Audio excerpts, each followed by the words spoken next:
आइए आपको ले चलते हैं शोरकोट, जहां से हमारे नुमाइंदा हमें शोरकोट की तारीख बता रहे हैं। शोरकोट पसमानदा तहसील शहर की तारीख आबादी से बाहर वाक़या टिब्बों में छुपी हुई है। झंग शहर से 58 किलोमीटर जुनूब में वाक़या शोरकोट एक कदीम और तारीखी शहर है। हज़रत सुल्तान बाहू के वालिद हज़रत अबू ज़ैद मोहम्मद और वालदा हज़रत बीबी रास्ती साहिबा के मज़ारात इस शहर में होने की बिना पर इसे माई बाप का शहर भी कहा जाता है। तारीख खंगाल के देखें तो शोरकोट झंग से भी पुरानी तारीख रखता है। तारीखदान बिलाल ज़ुबैरी अपनी किताब तारीख झंग में लिखते हैं कि ये शहर मुख्तलिफ अदवार में मुख्तलिफ नामों से पुकारा जाता रहा है, जैसे कि सुमेरकोट, आशुरकोट, ईश्वरकोट, शिवकोट, सोरकोट, शोरकोट वगैरह। उनके मुताबिक यहाँ मौजूद खंडरात साबित करते हैं कि 10,000 साल कबल मसीह में यहाँ जिंदगी के आसार मौजूद थे।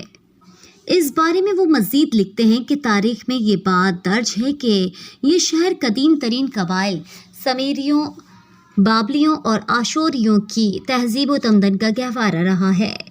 शहर के बारे में ये भी मशहूर है कि फ़िरौन सियासतरेस नामी सिपहसालार ने इसकी बुनियाद 10,000 साल कबल मसीह से भी पहले रखी और अपने ख़ानदान के नाम से मंसूब करते हुए इसे ईश्वरकोट का नाम दे दिया, लेकिन इस बारे में कोई वाज़ेह तारीख़ी हवाला नहीं मिलता।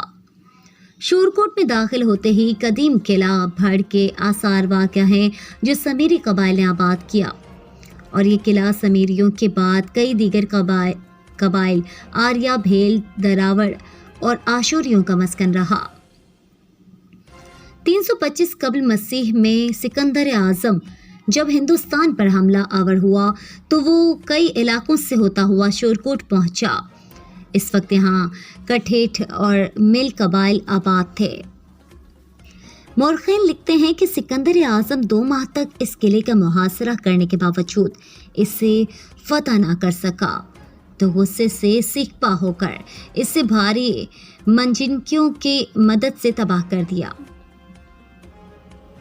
भड़ का मतलब तबाह होना है। सिकंदर आज़म के गैज़ो गज़ब से बचाने वालों ने किले के शुमाल में मुख्तलिफ जगहों पर अपनी अलग से बस्तियां आबाद कर लीं। तारीखदान याकूबी के मुताबिक मोहम्मद बिन कासिम ने जब 712 में सिंध को फतह किया तो इसने सिंध से चिन्योट तक की मुख्तलिफ रियासतों को 5 सूबों में तकसीम कर दिया, जिनको रोड, रोहड़ी, मुल्तान, बरहमा, पुर, शोरकोट, जिंदौर, चिन्योट, कोट, करोड़ के नाम दे दिए। शोरकोट तहसील 2 हिस्सों शोरकोट शहर और कैंट में तकसीम है। मोहम्मद बिन कासिम के दौर में पहली बार शोरकोट को सूबे का दर्जा दे दिया गया और इसका पहला मुसलमान गवर्नर जलालुद्दीन महमूद गाजी को मुकर्रर किया गया। यहाँ से शोरकोट में मुसलमानों के दौर का आगाज हुआ। मोहम्मद बिन कासिम के अलावा ये इलाका अब्बासी और फातमी खिलाफतों का हिस्सा भी रहा। बिलाल ज़ुबैरी लिखते हैं कि मुग़ल बादशाह शाहजहां के अहद में शोरकोट, झंग और कोट करोड़ को सूबा मुल्तान में शामिल कर दिया गया। शाहजहां ने ही हज़रत सुल्तान बाहू के वालिद को इनकी तबलीगी खिदमात के सिले में किला कहरगान के करीब दरियाए चनाब के किनारे जागीर अता की, जिसमें शोरकोट का भी कुछ हिस्सा शामिल था। मोरखेन के मुताबिक सूफी बुजुर्ग सुल्तान बाहू की पैदाइश भी शोरकोट की सरजमीन पर हुई, जिन्होंने अपनी तसानीफ में इस इलाके का नाम किला कहरगान और शोरकोट शरीफ दर्ज किया। अंग्रेज़ों के आने से पहले राजा रंजीत सिंह के दौरे हुकूमत में शोरकोट को ज़िला झंग की तहसील बनाकर इस इलाके की अहमियत और मरकज़ी हैसियत को मद्देनज़र रखते हुए कुछ इंतज़ामी तब्दीलियाँ की गईं। 1908 में शोरकोट शहर से 11 किलोमीटर के फासले पर रेलवे लाइन बिछाई गई, जिससे 2 साल बाद ही जंक्शन का दर्जा दे दिया, जिससे कराची ता पेशावर रेलवे लाइन की आमदोरफ्त मुमकिन हुए। 1965 की जंग के 2 साल बाद पाक फिजाइया ने शोरकोट में एयरबेस कायम किया, जिसके बाद शोरकोट को कैंट का दर्जा दे दिया गया। फिलवक्त शोरकोट 2 हिस्सों शोरकोट शहर और शोरकोट कैंट में तकसीम है।